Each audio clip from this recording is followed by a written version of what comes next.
Aujourd'hui, je vous propose de découvrir un monde un peu particulier. Un monde très peu connu du grand public. Un monde où tout le monde partage le même rêve. Et surtout, un monde où malgré tous les efforts, tous les entraînements, le nombre d'heures passées, ce rêve peut rester inaccessible. Mais ce monde, c'est aussi un monde élégant, un monde merveilleux, un monde onirique. Et ce monde, c'est celui du manga dont on va parler aujourd'hui, celui de Kageki Shoujo. Salut tout le monde, j'espère que vous allez bien. Aujourd'hui, on va donc parler de Kageki Shoujo saison 0, édité chez Noévé.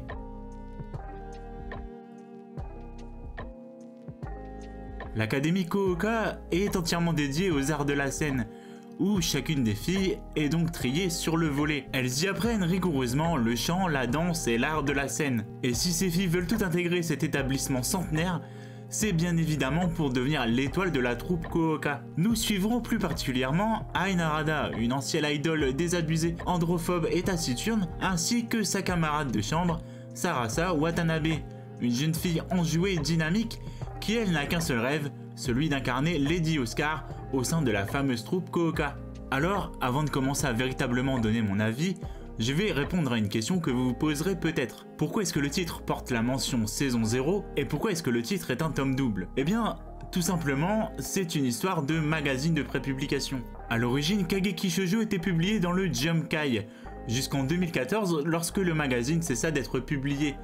Et ce n'est qu'en 2015 que l'histoire reprit directement dans le magazine Melody. En 2019, les 14 chapitres ont été édités sous forme d'un tome double, le fameux saison 0 dont on parle aujourd'hui. Et maintenant que l'explication est faite, autant être clair dès le départ. J'ai adoré lire ce tome de Kageki Shoujo. Si à première vue, le titre de Kumiko Saiki semble plutôt simple au niveau de son scénario, puisqu'en effet, pour la plupart des personnages, l'objectif c'est d'être numéro 1 dans son domaine, comme on a vu dans beaucoup d'histoires, et finalement, au fur et à mesure de la lecture, on va apprendre à découvrir ces nouveaux personnages qui peuplent l'académie.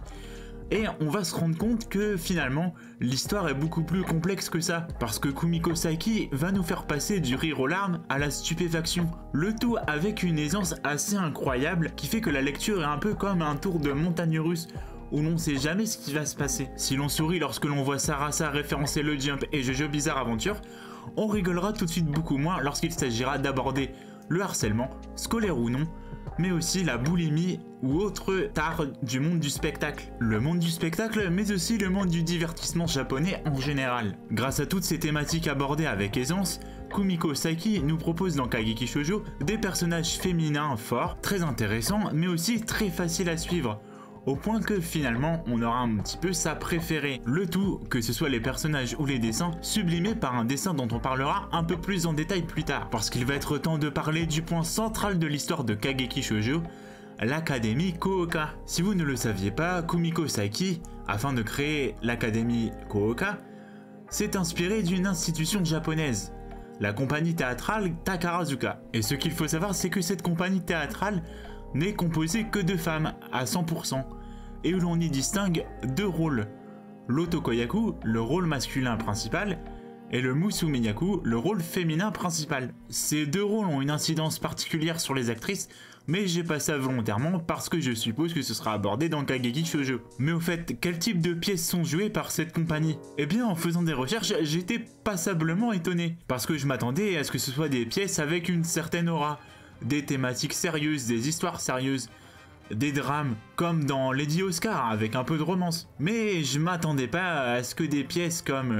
Sherlock Holmes ou encore City Hunter soient jouées. Oui, vous avez bien entendu, City Hunter, avec Ryo Saiba, le marteau de 100 tonnes, la mini, le manga de Tsukasa Ojo. Là, vous êtes en train d'en voir un extrait par exemple.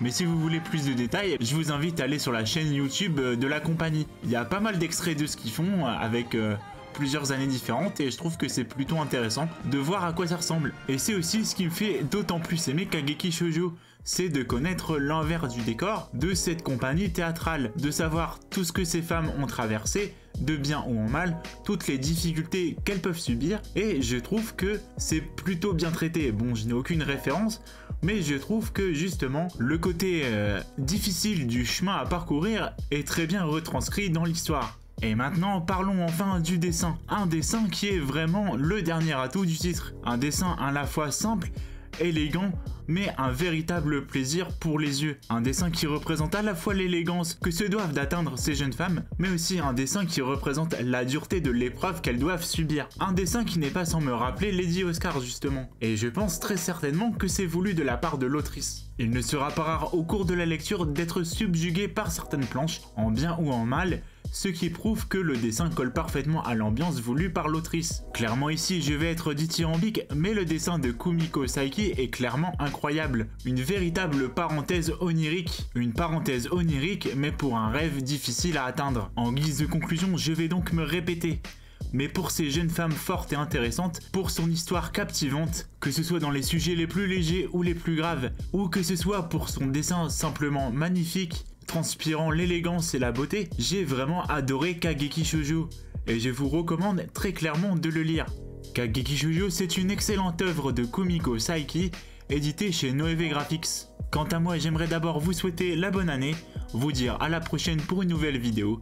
N'oubliez pas de vous abonner, de mettre un pouce bleu, de commenter si vous avez lu le titre ou si vous l'attendez. N'hésitez pas non plus à partager la vidéo sur les réseaux sociaux, ça fait toujours plaisir. Encore une fois, à la prochaine, salut!